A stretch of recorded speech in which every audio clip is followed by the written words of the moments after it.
are now joining Children of the Watch. That's right. It's the #1 podcast in the galaxy for all things Star Wars television. I'm your host, Alex Maxwell, and joining us again is... Yeah, not as always, because I wasn't here for the breakdown episode, but Mac Lacey. Glad to be back. Sorry I missed it, but life just happens and everything.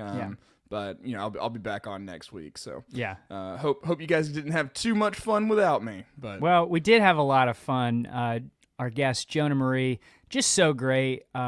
She's awesome. We did have a lot of fun breaking down Chapter 2, but, you know, I think a lot of people are waiting on your take for Chapter 2. Like, what do you think of Chapter 2? Because I know a lot of people were kind of messaging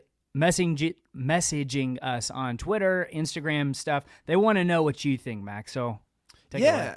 So I had just so much fun watching Chapter 2.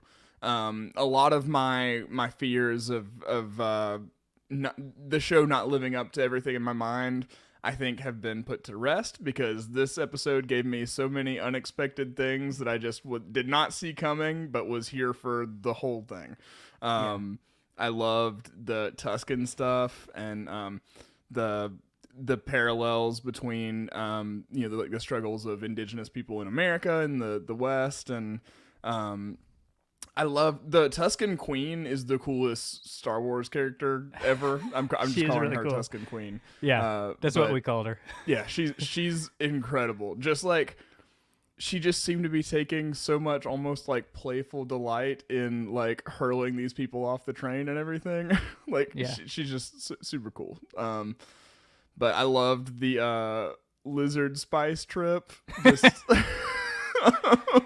It's like only in Star Wars could you get something like that. Yeah, or Dune. I mean, that's like, I love that too, because it's the reason Star Wars has spice and Tatooine in the first place. Tatooine's just Arrakis, basically. George Lucas read Dune and was like, I could do that. Yeah, basically he's like reading Dune. He's like, this will never take off. I'll do it better. Yeah. Here's Tatooine. And I mean... and now we have them both now, so that's great. It's great. But yeah, so I also really enjoyed like seeing BK show up, and the Hutt twins characters are incredible. Cool. So I still think that they could use a bit more gas for the underworld plotline. It's still seemingly it's slogging a little bit for me. I see some conflicts building up here and there, but we've gotten 2 episodes of Boba Fett just kind of like learning the ropes and everything. I feel like nothing super big has transpired yet on that storyline. So I am waiting for that to pick up yet a little bit more, you know? But I'm just, this episode 2 or chapter 2 definitely helped my buy-in for this show a ton. I'm invested now. I wish, and we kind of talked about this on the breakdown with Jonah Marie, but I kind of wish that they had found a way to combine episode 1 and 2 as the premiere. Yes. Because... I think they could have actually trimmed some fat from both chapters just a little bit, maybe cut some of the action sequences and stuff a little bit. And I know that that's my own preferences and everything coming through, just because different people might have different opinions on that. But and then combine them into one big narrative. Right. That way you get this. The mythical aspect of it, I think, comes through better when you look at both chapters kind of in continuation. I agree. Yeah, so overall, I mean, I'm really glad that you enjoyed it just as much as we did, and I hope that this show just continues to improve, but I think you're right that the underworld and present timeline, it needs to pick up a little bit in the sense of we still need to know, okay, what is Boba's motivation? Now, we did talk about on the breakdown, I think we're starting to learn what maybe his motivation is through the flashbacks, and it's potentially connected to maybe grafting the Tuscans back into Tatooine society, or doing something to kind of bring them into the fold, or he might even get the help of the Tuscans to really solidify his control over Tatooine. We'll see what happens there, but I feel like the Tuscans will be involved in the present-day timeline regardless of what kind of happens. Yeah, and I could see it going either way. I could still see it being mostly like what's the word I'm looking for? Like analogous conflicts and Yeah. stuff showing up again, like lessons learned in the Tuscan stuff. He'll be able to use those lessons and the things he learned in the future, you know, or Sure. I could see it being a very literal continuation of the story at this point now too. Right. Where, you know, like you said, he's trying to do like a specific, you know, he's trying to get their territory back or something like that. You know, who knows? Yeah. And the thing is, like, I don't know how much more story they can tell in the flashback with the Tuscans if he really did stay with them from the moment he got out of the Sarlacc until we saw him in the first chapter of season 2 of The Mandalorian, because this past episode kind of made it seem like he did stay with them that entire time. Yeah. So I would assume, and again, this is kind of retreading a little bit our breakdown, but I would assume either something bad happens to the Tuscans or like something kind of sparks his like, okay, I've got to do something to like protect them from future incidences, and I've got to take over Tatooine. I think that's what's going on, but we want to hear what you guys think is going on, and that's why we're here. This is our voicemail hotline episode. This is one of the cool things that I think we get to do as a podcast is you guys call in and you tell us your thoughts and your theories on the show. And so that's what we're doing here today. We've already done our scene-by-scene breakdown, and if you haven't listened to that yet, make sure you go back and check that out. It was a lot of fun. Especially this last chapter, because there were so many Easter eggs in that one. But I'm excited for this one as well. And just get some business out of the way. You can follow us on Twitter at COTWatch and Instagram at COTWatch if you want to engage with us over there. We have a lot of fun over there. And then also our Patreon, patreon.com/The Mandalorian Watch. We're kind of keeping that name as an homage of where we came from, because we were formerly The Mandalorian Watch, but changed our name to Children of the Watch to better cover the upcoming live-action television shows. And so just for $2 a month, you get access to all the bonus content that you will be hearing if you're a Patreon member. So you get your bonus voicemail hotlines that are just like this, but there's just more. And then you also have some fun commentaries that we've done on season 1 and 2 of The Mandalorian and extra stuff as well. So it's just a lot of fun over there. And then if you could, this would be a huge help. If you can't support us on the Patreon, you can give us a 5-star review on Apple Podcasts and Spotify. That goes a long way. And subscribe on YouTube. I think that does everything. So I want to give a shout out to our Mandalore Patreon or patron members real quick. And these are the people who are going above and beyond on our Patreon. And this is Sean M., Brian S., Myron C., Dave, Tyler B., Amy C., at Kessel Run on Twitter, Annie, Andrew Verson, Jansen B., James Parker Price, Todd, Sam Smallwood, Adam S., Larry S., Matt from Michigan, Rick Villanueva, who is controlled by Meeber Gascon in a bodysuit, Jesse, James B., Sean D., Yosefar, Jord H., and Haley Hobbs. Thank you so much for being our Mandalore patrons. You guys are awesome. I think thank y'all so much. Y'all are the true MVPs. They really are. So I think we should jump into our first voicemail. What do you think? Let's hear it. Hi, y'all. It's Rachel. I was actually y'all's first giveaway winner. So fellow fans, if you're not following them on Twitter, go do so. You might be able to win something awesome. Here is my prediction. I predict that we were kind of introduced to theme this episode of Boba introducing new technologies to the tribe. So my prediction is that that's going to kind of lead to his downfall. So he's going to keep introducing the tribe to new ways, new technologies, and that's going to lead to some accidental death. I predict it's probably going to be that child that we assume is the chieftain's child. This is going to lead to Boba being exiled or shunned from the tribe. I don't see him leaving this new family of his on his own unless something like this happens where he's exiled. That's going to set him on his new journey to find his armor and where we kind of currently are.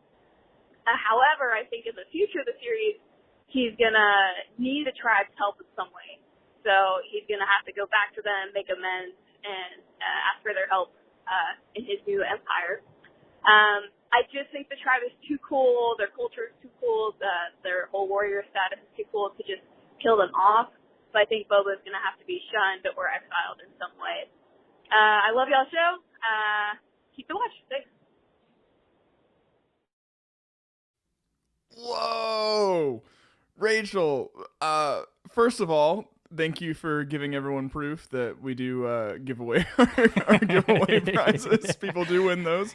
But wow, what a theory! We're just coming right out the bat with it. Wow, man, that took me to the depths of despair.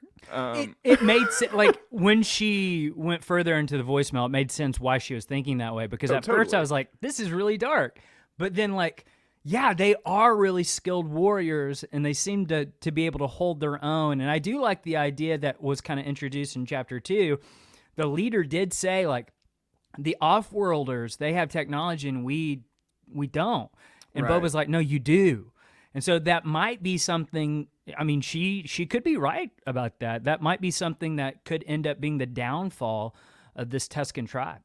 Yeah, and I mean, yeah, I could definitely see it playing out in a manner like that. Yeah, maybe like he gets some thermal detonators for a specific Yeah. mission or whatever, and then stuff goes wrong. I don't know. That'd be heartbreaking, and I hope that doesn't happen. Especially, I don't want to lose a little Tuscan kid. But I mean, that would be an inciting incident to get him kind of like away from the tribe. Yeah. I could see that happening. I'm still leaning towards something bad happens to the Tuscan tribe. And it might be kind of a tweak on what she said, though. I think it could be because of technology, but it's not necessarily Boba's fault in the sense of, like, he just couldn't stop them, and that's why he realizes, I've got to go take control of Tatooine, and to do that, I'm going to need my armor back, and that's what kind of gets him back in the game. Yeah. I mean, just me personally, I would rather see Boba be motivated out of, like, just like his love for this like kind of newfound family, and then a dilemma he's going to help them out with. I would prefer that to be his motivations, just because I think that's an interesting take on Boba that we haven't really seen yet. But I mean, anything can happen at this point. The show really hasn't given us any indication of what's coming next, which is really cool. Right. I love that like this episode managed to hook us, and then also we still don't know what anything could happen next, right? Right. So, yeah. Yeah. That's really interesting, and it's a scary thought, especially. I just really love that Tuscan kid. I hope he's okay. By the way, I've kind of come to the realization that my theory from the chapter 1 breakdown is just not true. It's not going to happen. The Tuscan kid is not going to be the biker chick that we will see eventually. I'm hoping we see her next chapter. I don't know. Maybe the biker chick is part of that swoop gang that's from chapter 2 that he beats up at Tashi Station. Yeah. So never know. Yeah. Yeah, I do think that this chapter, speaking of Tuscan Kid, I think they are like a different species and require the face stuff biologically or physiologically. Because I think Boba would have gotten the wraps if they were like a traditional or ceremonial thing. Yeah. At the end.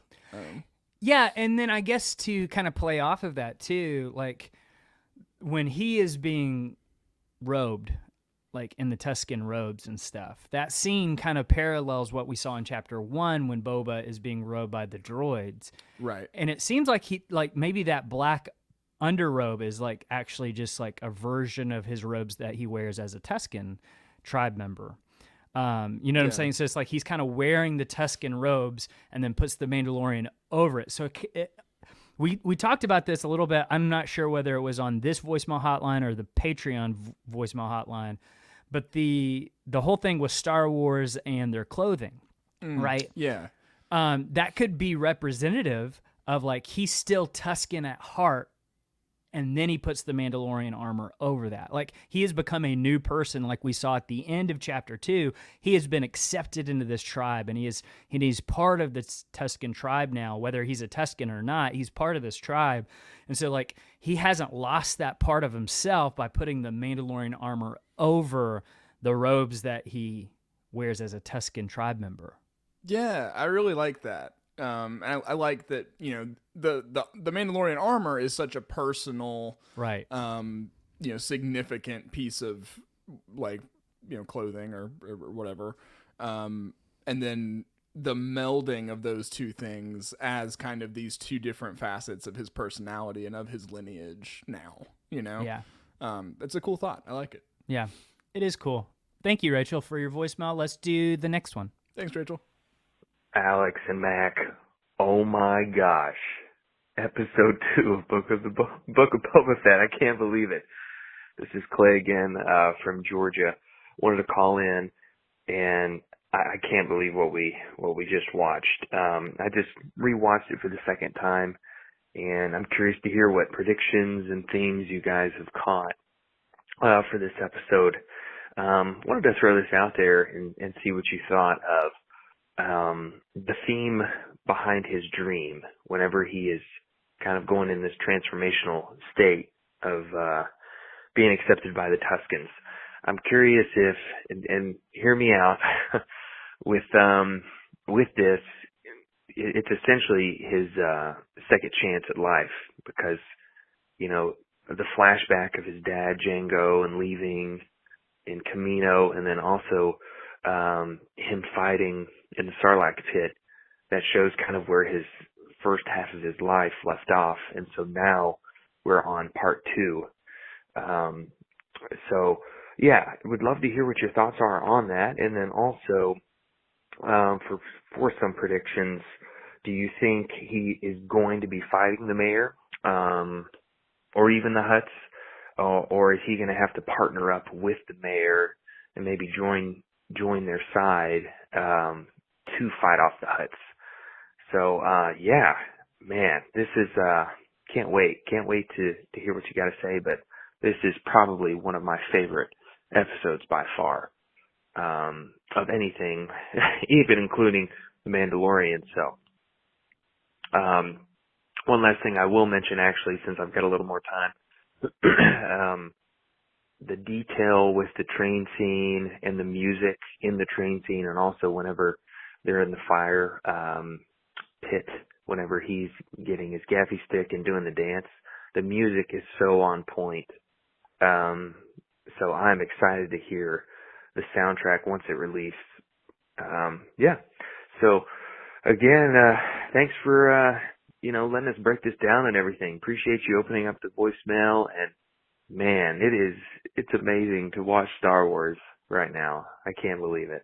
All right, you guys have a good day, and cannot wait for episode 3. All right, bye. What a time to be alive, Clay. We're enjoying and basking in the greatness that is Star Wars television. And just to think, this is like just the beginning, right? Yeah. Like this is the Book of Boba Fett, and then in a few months, more than likely, it's going to be Obi-Wan Kenobi. Right. Yeah, and I mean, even in this show, this is only the second episode. We're what, right. a quarter of the way through or whatever? Right. Not even. So, yeah, I mean, it's definitely, this feels a lot like 2015 in the lead up to Force Awakens. Just like feeling like we're back in a big way as far as getting just fantastic, mind-blowing Star Wars content delivered to our eyes. So yeah, let's talk about Clay's voicemail real quick. The music is incredible. I agree. Yes. The train sequence was great. By the way, the director of photography was the same guy who did all the Back to the Future movies. And so the train sequence obviously it kind of reminds you a little bit of the train sequence in Back to the Future 3. And then one of the bikers in Tashi Station, if you look at his jacket, not only does it say Tatooine on the back, but at the bottom it says Emmett in Orabesh, which is really cool. So like Emmett Brown. Yeah. So that was really cool. But then, so let's talk about what do we think Boba's going to do now that we're getting like all the different chess pieces on the board. We've got the mayor, we've got the Hutts now involved. And in the flashbacks, the Pike Syndicate is pretty much on the board too. We don't know where their standing is in terms of the present day timeline, but they're a player on the board. So we're starting to see all these different players. What do you think's going to happen out of that? Yeah, I mean, Clay was talking about like this theme of kind of rebirth, a second chance, coming out of the Sarlacc pit. Um, that's one thing, and it's not a criticism. It's just this is the missing piece for me right now. Is like, what does Boba Fett being new really mean for the character? Like, I guess to a certain degree, like I'm really enjoying this show, but Boba Fett has kind of been a generic protagonist. There's and I'm saying this with tons of time left in the show to develop him as a protagonist, but he just like there's not a lot about what's happening to him and what he does that is only something that Boba Fett would be doing or saying, or does that make sense? Yeah, sure. So I think like that's kind of the missing piece in finding out what this kind of second chance means for him, what he's planning on doing with it. I obviously he and the mayor are going to be clashing heads on the. I think he and the mayor will clash heads on the underworld side of things before he and the Hutts do. I think the Hutts might be back later in the season, whereas the mayor might be the next couple episodes, you know? But other than that, I honestly, like, all these pieces are getting arranged on the board, and I don't know what's going to be the... Okay, here's what I think is happening. I think the mayor is kind of on the side of the Hutts, and so is Garza Fwip. I think she's also on the side of the Hutts in the sense of, like, that's what has always been known in Tatooine, so you're going to stick with what you know. Right. So it's like, I think they're like underbosses to the Hutts. And so the twins have now been on the board. I think the Pike Syndicate are not beholden to the Hutts necessarily. But there is something, I guess, that we should talk about is like that line that Fennec says is like, we're going to need to get permission to take them out if we want to. What does that mean? Permission from who? It seemed like to me like the Hutt Council, or like that's the way I took it at first too. Yeah, it's like, hey, if like you're gonna like nobody kills one of us except for us kind of things, or those with our permission, you know, because like obviously I'm sure there's all kinds of conniving and scheming and stuff that's happening within the Hutt Council, but like as far as outside of that, they're all going to stick together unless there's an extreme circumstance, you know? So I bet you Boba and Fennec are going to have to go to the Hutt Council at some point in the series. Is it possible? Now stick with me on this. All right. Is it possible as we go throughout the series, more and more pieces are starting to be added to the board? So like we got the Pikes, we got the Hutts. What if in the next episode we get Black Sun? Okay. And then we're starting to see the old members of the Shadow Collective, which we've talked about in the lead up to this show. And if you're not familiar, in the Clone Wars, there was this group called the Shadow Collective. Darth Maul was revived. He did not actually die. He came back, and his plan was to basically take over using the criminal underworld element. And he built an alliance of gangsters, basically. So it was him and Death Watch, which Death Watch was the Mandalorian terrorist group. We might think that the Children of the Watch were formed out of them, or Children of the Watch were first. We don't know. Yeah, they seem connected in some way. The Watch, yeah. So is Darth Maul, Death Watch, Black Sun, and then the Pike Syndicate, the Hutt Councils. Yep. Okay, and then the Crimson Dawn. Yep. And am I forgetting any? I think that's the big players. I think that's the major players. Here's what we don't know. Was Crimson Dawn already a thing before the Shadow Collective happened, or did it, like, is that what the Shadow Collective ended up becoming once everything kind of fell apart in the Clone Wars and Darth Maul and Kira took over Crimson Dawn? Like, we don't really know that whole backstory with Crimson Dawn, but there is evidence that it was already a thing because Dryden Voss is in the Clone Wars and like a hologram in the meeting of the minds of the Shadow Collective. Yeah. So it's my understanding that what if, now this is the what if part, okay? What if, because we know Kira's in charge of Crimson Dawn at this point because of the comics, and they've already shown from this past episode that they're willing to reference the comics with Black Chrysanthemum. Yep. BK. Yeah, BK is a lot easier. I will never try to pronounce that. Santin. Santa, yeah. Yeah. What if Kira is the one in charge, and it's almost like the Shadow Collective is still kind of a loose organization at this point. Yeah. And Kira's sitting at the top, and she's like the criminal underworld mastermind. I love that, and I've kind of had a feeling that's where we were going. I mean, there's just with the context of bringing Kira back in the comic where Boba Fett is featured prominently, right? And like you said, BK showing up here, I think is a direct, kind of shout out to that same comic and everything. Yeah. The mayor's office is kind of the Crimson Dawn aesthetic. It is kind of the gold and black color scheme a little bit, Yeah. It's not similar. We'll see. I mean, I just think what this show is doing is like in the present day timeline, we'll start to slowly get all the players on the board because they're trying to fight over the control of Tatooine. That's the goal, is control Tatooine, and then it's not necessarily control all the criminal underworld elements like we thought maybe going into the show. Like, it's not like also Coruscant and, all the other planets. It's just Tatooine, I think. Yeah. Yeah. So, and it's up for grabs, so we'll see. Cool. Well, Clay, thanks so much for calling. I know we rambled a little bit, but hopefully we addressed everything you brought up. So, all right, let's do the next one. What's up, y'all? This is Yosefar from LA.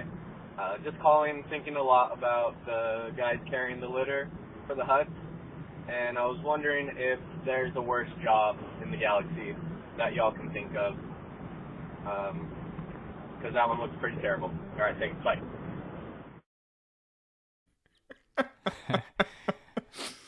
That 100% has to be the worst job in the galaxy. The only thing else I can think of is like cleaning up the battlefield after all of the Naboo mounts were on it. I can't remember what they're called at the moment.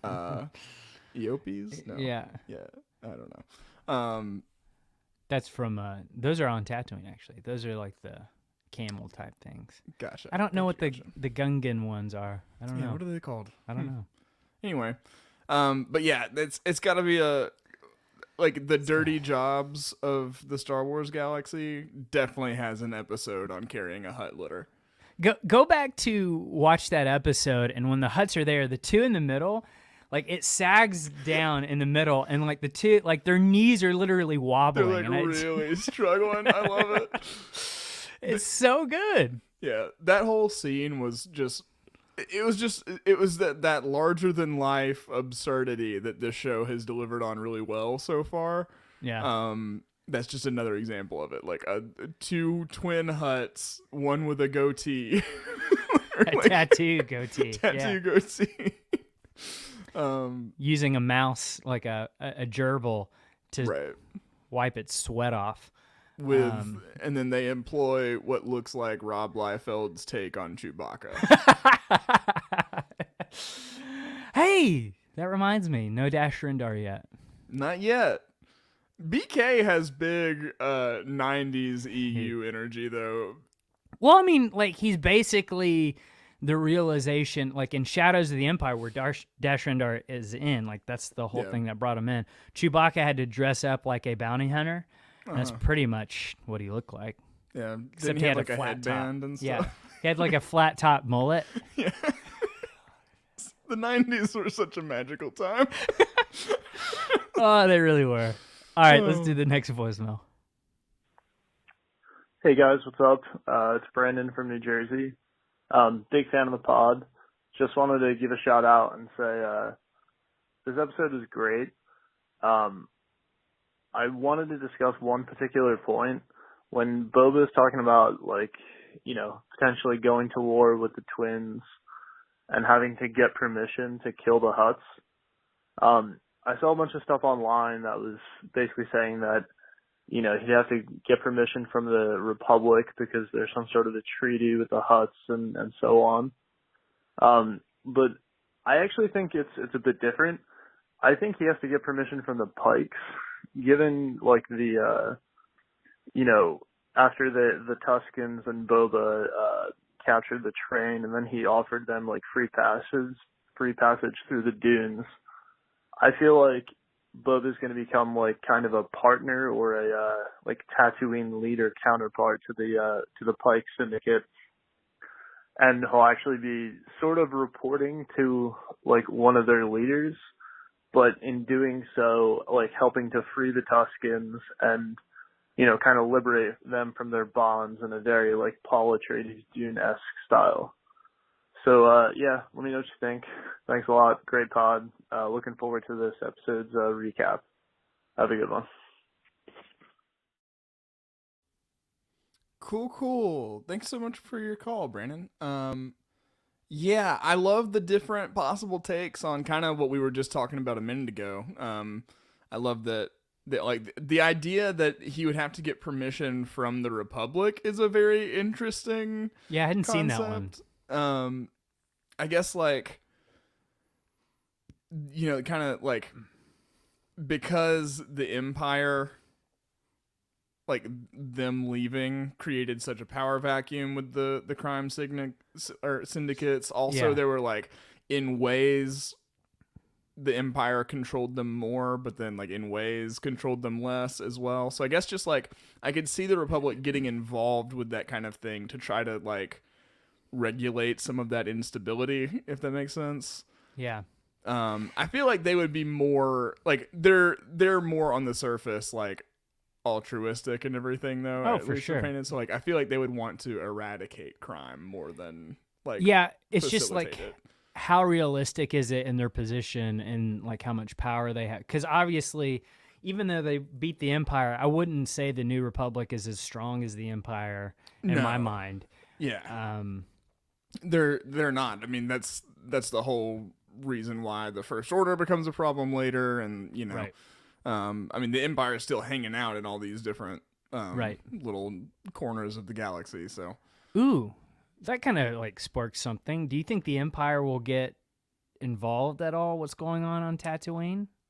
That's an interesting thought. I almost maybe think the stormtrooper we saw in the Sarlacc is going to be the only stormtrooper we see in the series. Okay.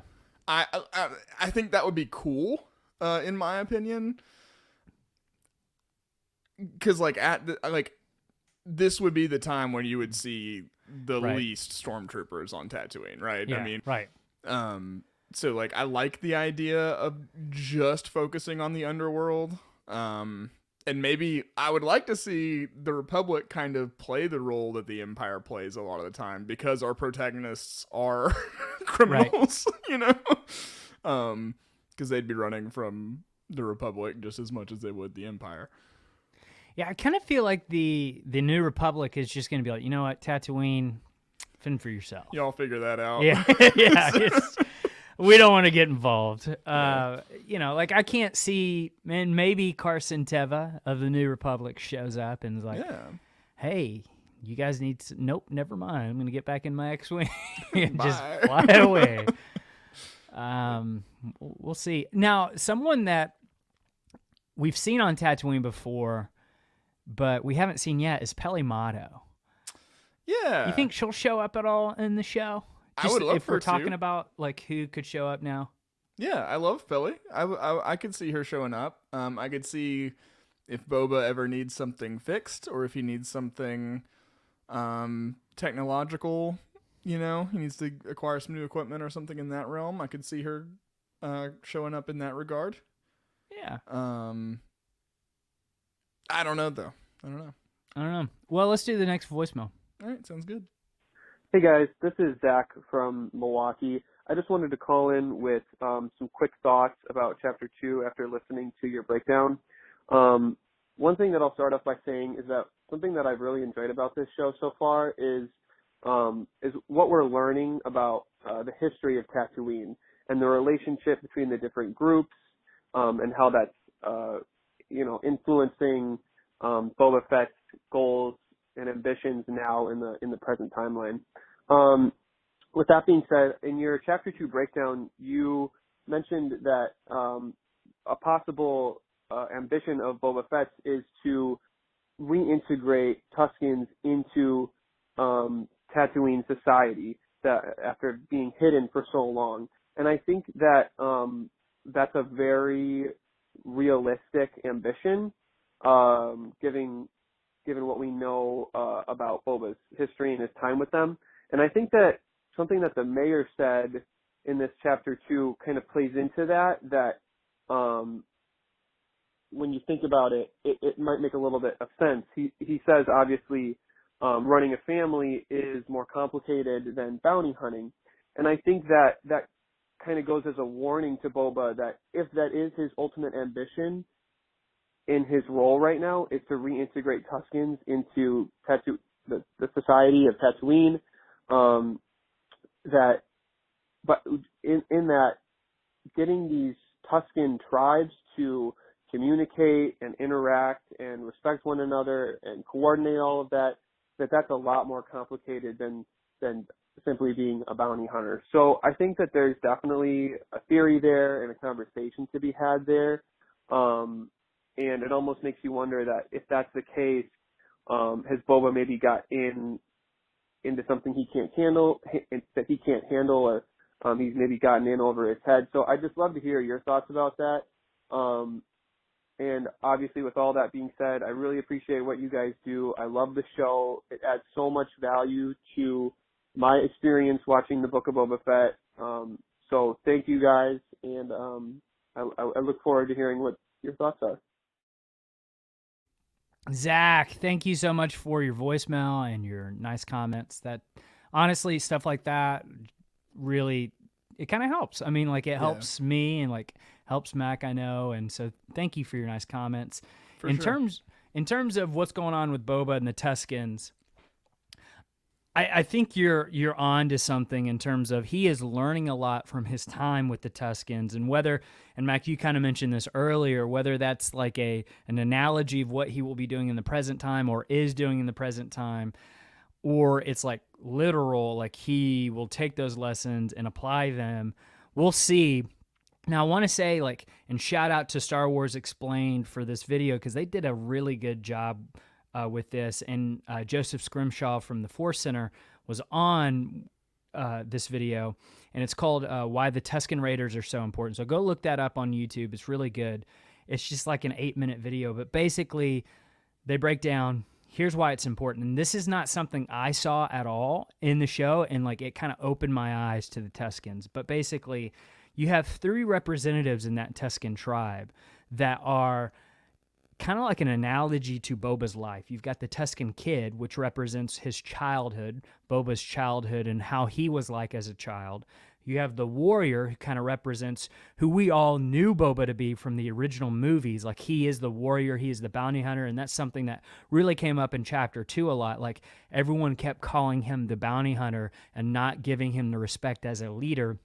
And then you have the leader, you have the chieftain, who leads by example and not necessarily is the one doing all the fighting all the time, but kind of leading the entire tribe of Tuscans. And it's like, he has been the kid, he's been the Tuscan Kid, he is currently still kind of the warrior, but what he wants to be is that Tuscan chieftain. He wants to be that for all of Tatooine. And I just thought that was a really good take, and I think that's it kind of opened my eyes and made me appreciate these flashbacks even more. Yeah, I definitely haven't thought of that, but that's a really cool perspective. And having that in mind, I think will probably color my watches of the next episodes, right. Coming down the pike.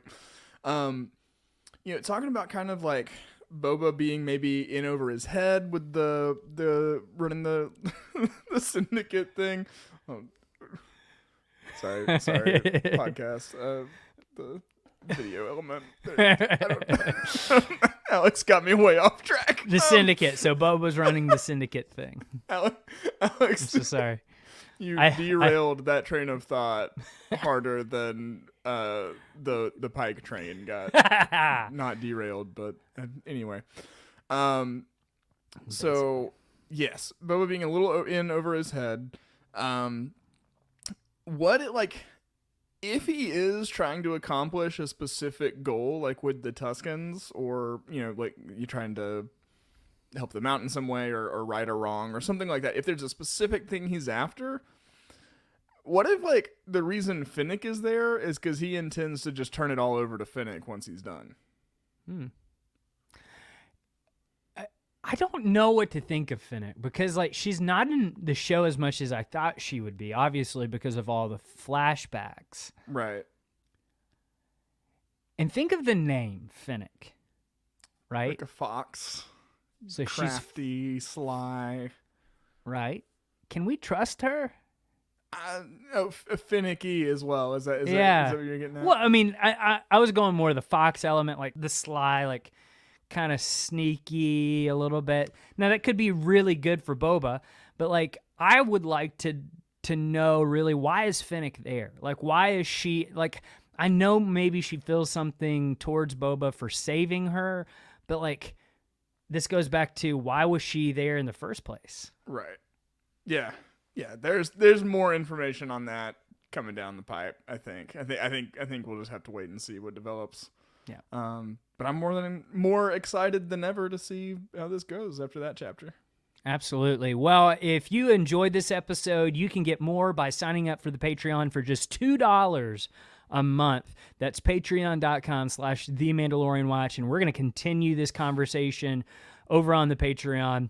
Our last Patreon voicemail hotline episode was wild. So I'm excited to see where this one goes.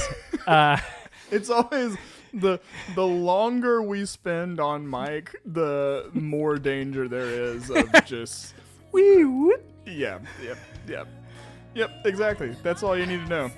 If you're interested in finding out why Alex just played a slide whistle, go subscribe to the Patreon, and we'll see you in the next voicemail episode.